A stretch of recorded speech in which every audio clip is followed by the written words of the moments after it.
여러분 안녕하세요. 재미있고 유익한 옛날 이야기 시간이 돌아왔습니다. 오늘 들려드릴 이야기는 고약하게 인생을 살다가 개과천선하여 지옥 같은 삶에서 탈출한 사람의 이야기입니다.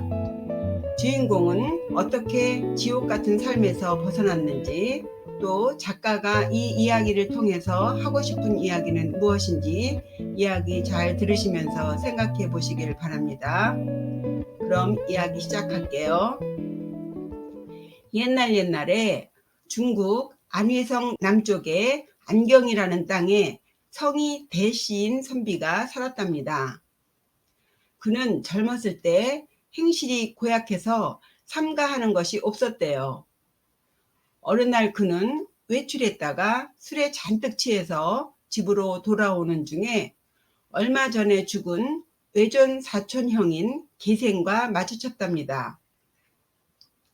대생은 만취해 있었기 때문에 정신이 오락가락하고 눈이 가물가물해서 그가 벌써 죽은 사람이란 사실조차도 잊어버리고는 해롱거리며 물었습니다. 형님 어디 가십니까요? 나는 이미 죽은 귀신이라네. 자네 벌써 나를 잊어버렸는가? 대생도 그제서야 퍼뜩 정신이 드는데 술기운이 아직 남아서인지 무서운 마음이 들지 않아 다시 계생에게 묻기를, 그래 형님은 명부에서 무슨 일을 하시오? 요새는 전륜왕 휘하에서 장부를 기록하는 일을 맡고 있다네. 그렇다면 형님은 인간 세상의 귀룡화복을 다 알 수 있겠군요. 그렇지. 그것이 바로 내 일이니 모를 리가 없지. 하지만 일이 너무 많고 복잡해서 특별히 나하고 깊은 관련이 없으면 다 기억하지는 못한다네. 사흘 전 우연히 장부를 들추다가 자네 이름을 보기는 했다네. 합니다. 대생이 화들짝 놀라며 급히 묻습니다. 무슨 말이시여있던가요? 계생이 답하길, 감히 속일 수는 없고 자네 이름이 흑암지역에 올라있더군. 합니다. 대생은 자신의 이름이 지옥 명단에 있다는 말에 순간 술이 확 깨면서 계생에게 지옥을 벗어날 방법을 가르쳐달라고 간곡히 사정하기 시작합니다. 아이고 형님 이게 무슨 소리인가요? 제가 흑암지옥에 명단이 올라가 있다니요. 어떻게 명단에서 빠질 방법이 없을까요? 그러자 계생이 타이르는 어조로 말하길, 이런 일은 내가 힘을 쓴다고 될 일이 아닐세. 오직 선행으로만이 그 일을 멈출 수 있지. 더군다나 자네가 저지른 나쁜 짓은 장부가 넘칠 정도로 헤아릴 수 없이 많으니 웬만한 큰 선행이 아니면 만회할 길이 없다네. 자네처럼 가난한 수재가 무슨 큰 능력이 있겠나. 설사 날마다 한 가지씩 착한 일을 한다 해도 남은 수명으로 그 악행을 다 상쇄할 수 없을 정도니 아무래도 이제는 너무 늦은 것 같으니. 그렇지만 이제부터라도 행실을 바로 하면 혹 지옥에서 벗어날 길이 있을지도 모르지. 그 말을 들은 대생은 너무도 기가 막혀 끝없이 눈물을 흘리며 넙죽 땅바닥에 엎드린 채 계생 형에게 간절하게 애원합니다. 형님 제발 저에게 방법을 좀 가르쳐 주시오. 후후후후 하며 흐느껴 울다 문득 고개를 들어보니 계생은 어느 틈에 사라졌는지 이미 보이지 않았답니다. 별 수 없이 고개를 푹 떨구고 비탄에 잠겨 집으로 돌아왔지요. 그리고 대생은 이때부터 완전히 마음을 잡고 행실을 고치길 감히 어기지 않았답니다. 새 사람이 되기로 결심을 한 거죠. 사실 대생은 그중 이웃집 여자와 한참 연애를 하던 중이었대요. 그 여자의 남편은 일찍이 둘 간의 소문을 들어 알고 있었습니다만 일체 내색을 하지 않고 틈을 봐서 그들의 상간 현장을 확 덮치려고 기회를 엿보고 있었습니다. 그런데 어쩝니까? 대생이 행실을 180도 고치고는 그 여자와 아주 관계를 끊어버렸으니 이웃집 사내는 아무리 기다려도 기회를 잡을 수가 없어서 분통을 터뜨리고 있었습니다. 그러던 어느 날이었어요. 하루는 이웃집 사내와 대생이 밭두렁 사이에서 우연히 딱 마주쳤답니다. 원수는 외나무다리에서 만난 것이죠. 이웃 사내는 아무것도 모르는 척하면서 애써 밝은 표정을 지으며 친절하게 대생에게 말을 겁니다.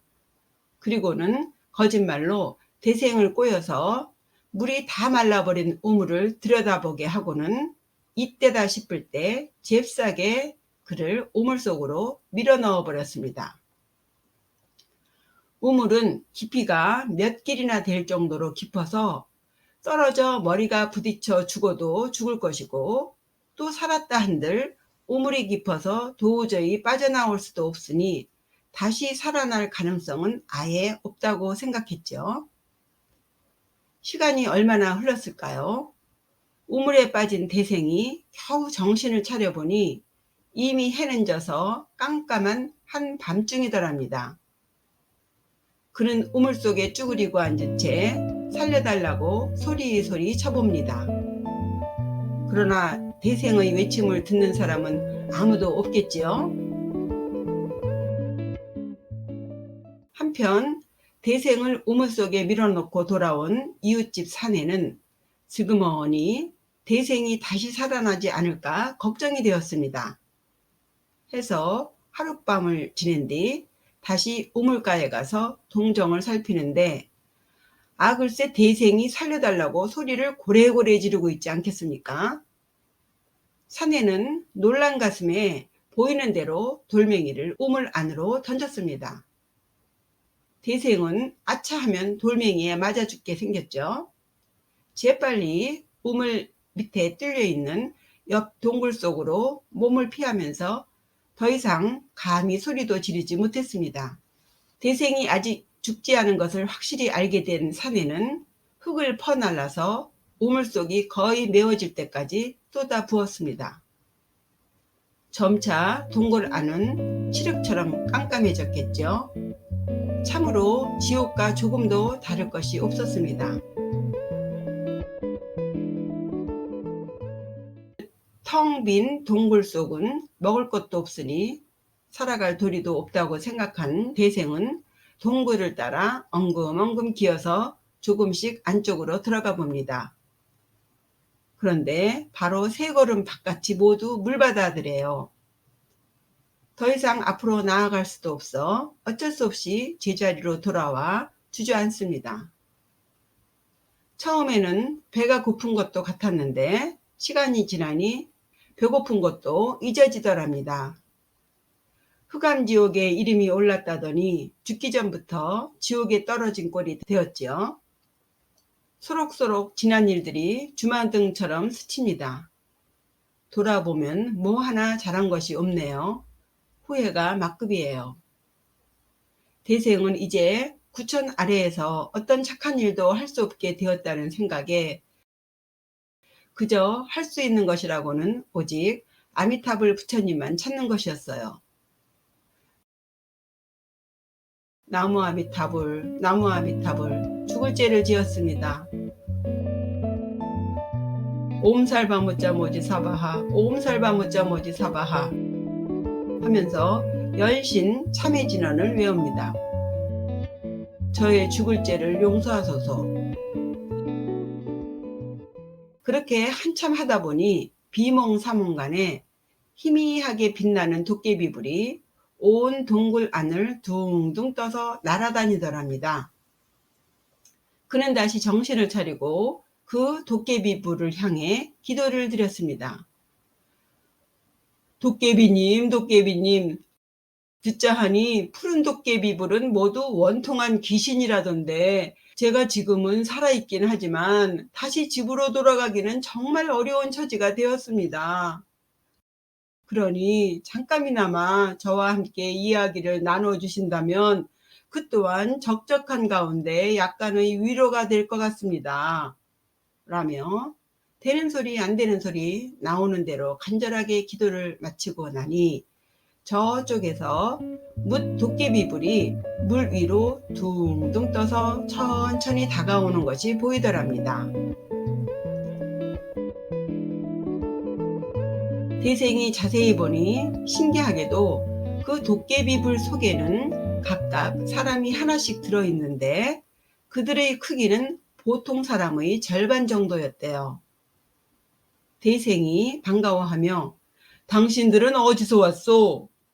하고 물으니 그들 말이 이 동굴은 오래된 폐광이라오. 광산 주인이 석탄을 캐다가 오래된 무덤들을 잘못 건드렸다오. 그러자 무덤의 주인인 용비상공이 지맥을 터뜨려 이곳으로 바닷물을 쏟아부었지요. 그때 43명이 익사해 죽었는데 우리들이 그때 죽은 귀신이라오. 하고 대답합니다. 대생이 다시 묻기를 용비상공이라니요? 그는 어떤 분입니까? 우린 모릅니다. 단지 상공께선 학문이 깊은 선비시고 지금은 성황신의 막류 노릇을 한다는 것만 알고 있지요.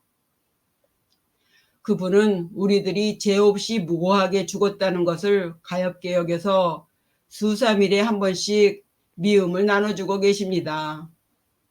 하지만 우리 무리들은 찬물 속에 뼈를 담근 채 지내야 할 뿐더러 이 고해에서 벗어날 가망이 없어요. 만약 당신이 인간 세상으로 돌아가시게 된다면 부디 우리의 유고를 건져내어 모두 장례를 치러 주십시오. 그렇게만 해주신다면 당신은 구천에 있는 우리에게 큰 은혜를 베푼 것이 되지요. 그 말을 들은 대생은 더 큰 한숨을 내쉬며 만약 10,000분의 1이라도 내가 살아서 돌아갈 수만 있다면 그게 무슨 어려운 일이겠습니까? 보시다시피 저는 이런 깊은 지하에 빠져버렸으니 언제 다시 하늘의 해를 볼 희망이 있겠소? 라고 말하면서 여러 귀신들에게 자기가 알고 있는 연불법을 가르쳐주고 또 연불을 외운 숫자를 기억할 수 있도록 흙덩이를 뭉쳐 염주를 만들어 대신 굴리게 하였습니다. 그렇게 있자니 우물 속은 언제 해가 뜨고 또 지는지 전혀 알 수가 없었겠죠. 피곤하면 쓰러져 자고 깨어나면 그저 앉아있을 뿐이었습니다. 얼마나 시간이 지났을까요? 문득 동굴 저쪽 안쪽에서 누군가 초롱불을 들고 나타나더랍니다. 그 불빛을 본 귀신들은 일제히 기뻐하며 떠들기 시작합니다. 용비상공께서 먹을 것을 주신다. 귀신들은 대생에게 함께 가자고 합니다만 대생이 물을 건너갈 수 없겠죠. 여러 귀신들은 힘을 합쳐서 그를 위로 들어올려 대생은 마치 허공을 밟는 것처럼 둥둥 떠서 앞으로 나아가게 되었습니다. 구불구불 반리쯤 갔을까요? 한 장소에 이르자 귀신들은 그를 놓아주고는 알아서 가라 합니다. 주위를 둘러보며 대생이 혼자 가다 보니 길은 갈수록 가팔라지는데 마치 수길이나 되는 계단을 올라가는 것만 같더래요. 마침내 계단이 끝나자 눈앞에 앞문이 보이더랍니다.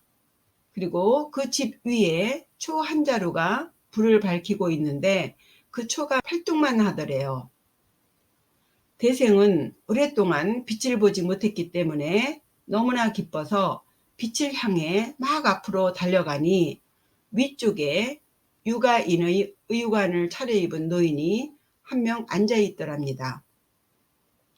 대생은 급히 걸음을 멈추고 더 이상 앞으로 나아가지 못하는데 노인은 벌써 그를 발견하고는 깜짝 놀라며 묻습니다. 아니, 산 사람이 어떻게 여길 왔는고? 대생은 위로 올라가 그의 앞에 다가서서는 땅에 엎드려 자신의 처지를 설명했습니다. 그러자 노인이 너는 나의 칠대손이로구나 하더니 대생을 일어나 앉으라 하고는 내 이름은 대잠이고 자는 용빈이라. 왕년에 대당이란 못된 손자 녀석이 악당들과 결탁하여 내 무덤 근처에서 탄광을 파괴하여 이 늙은이가 무덤 속에서 편안하지 않게 하니 그 탄광에 바닷물을 들이부어 놈들을 몰살시켜버린 적이 있었느니라.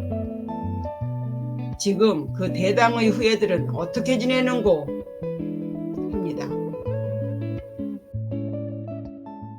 대시성의 가까운 친족은 모두 5갈래가 있었는데요. 대당은 그 중에서도 큰 집이었답니다. 일의 발단은 고을에서 힘께나 쓰는 자가 대당에게 뇌물을 주고 용비 조상님의 무덤 근처에다 탄광을 파도록 한 것이 화근이었죠. 조상묘 근처에 탄광을 파다니 정말 어림없는 소리죠. 여러 아우들은 맹렬하게 반대하고 싶었지만 대당의 고약한 성과를 아는지라 감히 드러내놓고 반대하지 못하였습니다. 결국 일을 시작한 지 얼마 지나지 않아 지하수가 터져 채탄을 하던 사람들은 모두 갱도에 매몰되어 죽었고 죽은 이의 가족들은 벌떼처럼 들고 일어나 대당의 집을 상대로 송사를 벌였답니다. 결국 대당과 고을의 세도가는 모두 재판에 휘말려 집안을 말아먹게 되었고 이로 말미암아 그의 자손들은 송곳 꽂을 땅조차 없는 처지로 전락하게 되었답니다. 오늘의 주인공인 대생은 바로 대당 동생의 후손이었기 때문에 어려서 아버지에게 이 일을 전해들은 적이 있어서 노인에게 그 전말을 자세히 설명드렸습니다. 자초지종을 다 들은 용비는 분노하여 그런 불초한 놈들의 자손이 어찌 번창할 수 있으랴. 너는 기왕에 여기 왔으니 절대로 공부를 그만둬서는 안 되느니라 하더니 대생에게 술과 음식을 내주고 책상머리에 책을 펴는데 모두 성하와 홍치년간의 과거 시험에 쓰이던 팔구문들이었습니다. 노인은 대생에게 열심히 글을 읽도록 다구치면서 또 스승이 학생을 가르치는 것처럼 제목을 주고 문장을 짓게 하였는데 대청 위에 늘 밝혀있는 촛불은 심지를 자르지 않아도 꺼지는 일이 없었답니다. 그렇게 대생은 그저 피곤하면 자고 눈 뜨면 책을 읽을 뿐이니 낮인지 밤인지 알 도리가 없었습니다. 노인은 나갈 때가 되면 하인 하나를 시중들게 해서 마치 몇 년이나 지난 듯 세월이 흘렀으나 뭐 별다르게 고통스러운 일은 없었다고 합니다. 다만 달리 읽을 만한 책이 없었으므로 오로지 과거 시험용으로 쓴 글 100편을 4,000번이 넘도록 되풀이해서 읽었다고 합니다.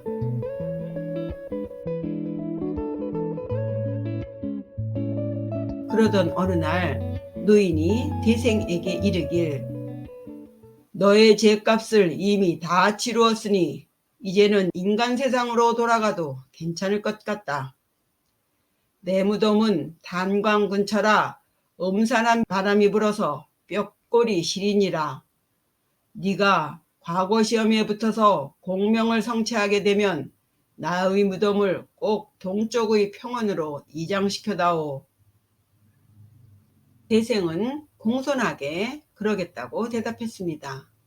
이어서 용비상공은 귀신들을 모두 불러 모아 대생을 원래 앉아있던 그 우물자리로 데려다주게 하였습니다.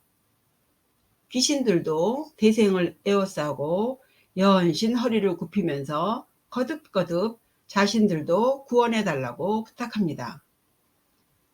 그러나 대생은 여전히 도대체 무슨 방법으로 우물속을 빠져나갈 수 있을지 몰라 어리둥절할 따름이었죠.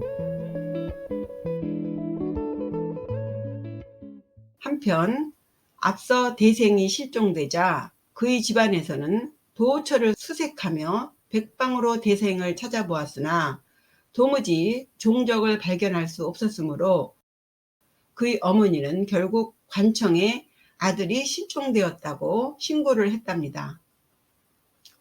관가에서는 혐의가 있는 사람들을 모두 잡아들여 신문했지만 끝내 어떤 실마리도 찾을 수가 없었어요.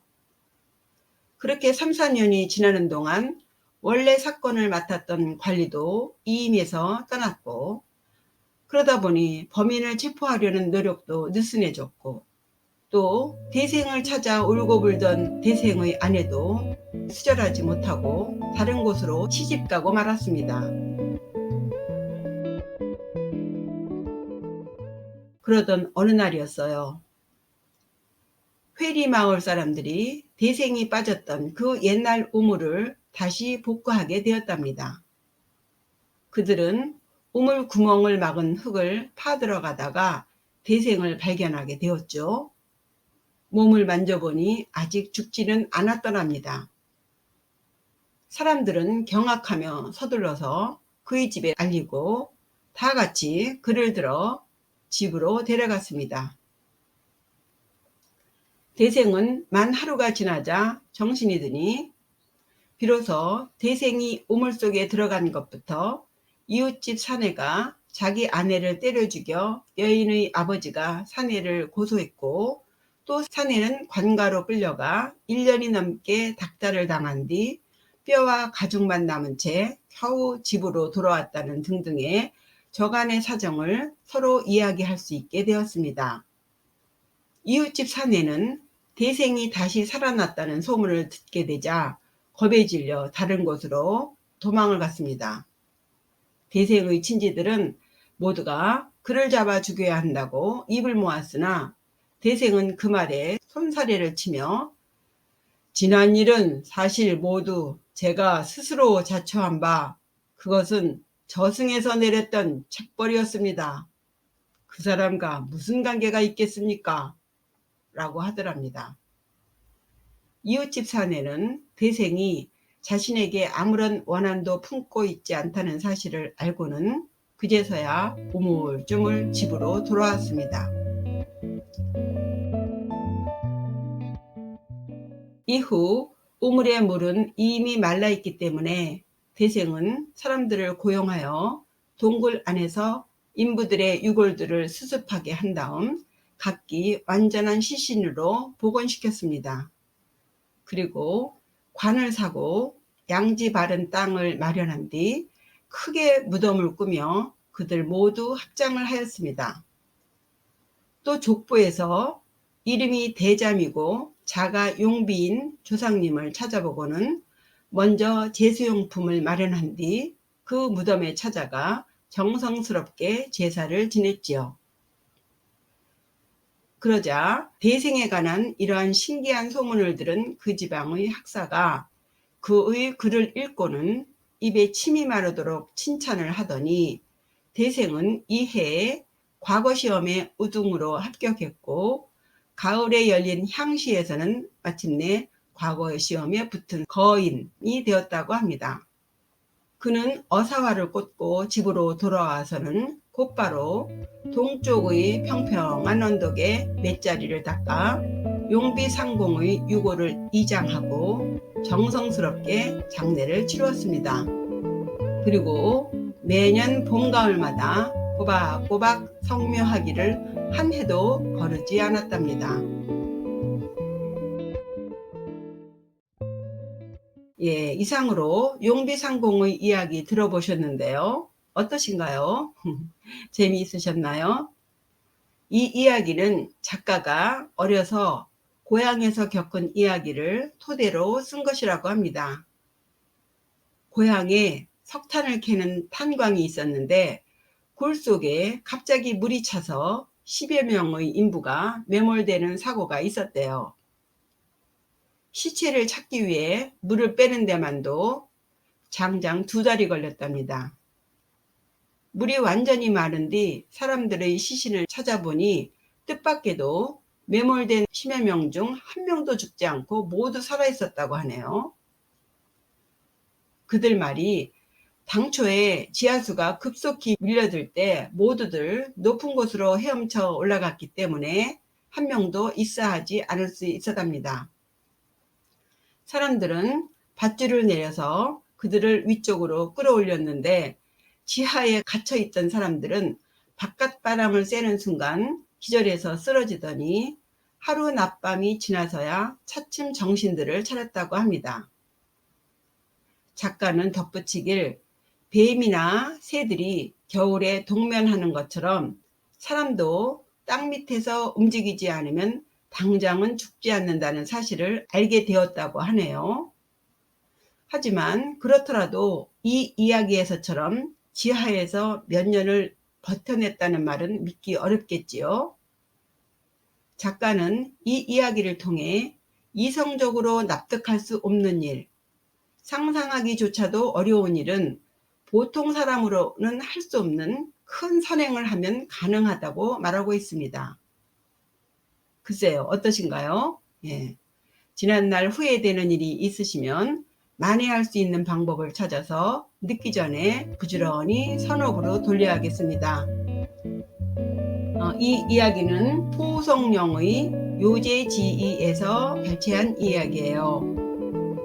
제목은 대생의 조상인 용비의 자를 따서 용비상공이라 합니다. 이상으로 개가천선하여 지옥에서 벗어난 대생의 이야기 마치겠습니다. 또 재미있고 유익한 옛날 이야기로 찾아뵙겠습니다. 감사합니다. 안녕히 계세요.